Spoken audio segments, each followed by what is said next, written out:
धोखा बा धोखा बा।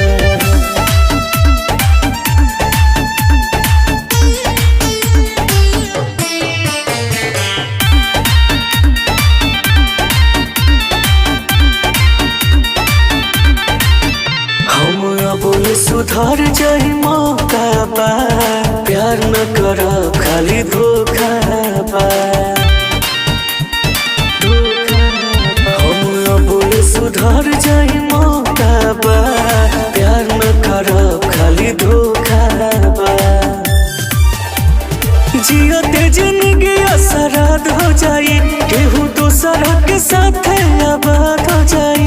दर्द पहले से मिलल अनोखा बा।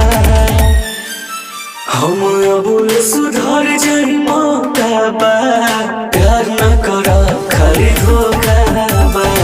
अब सुधार जाई मौका बा, प्यार न कर खाली धोखा बा।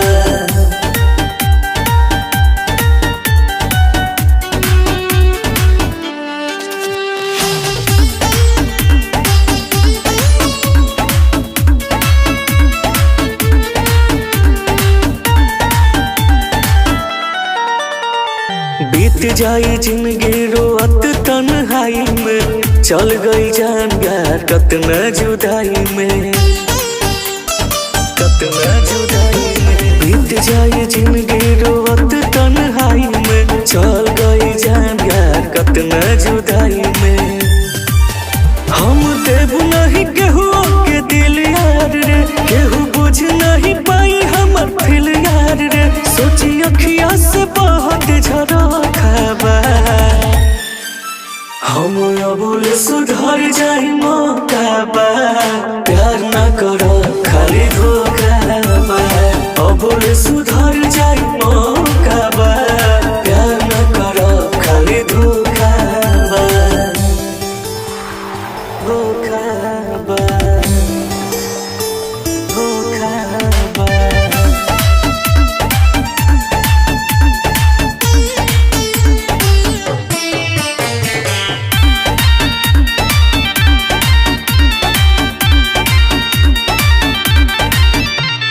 केहू नहीं समझेला मनवा के भावना, बिन सुरीला प्यार भइल बा खिलावाना,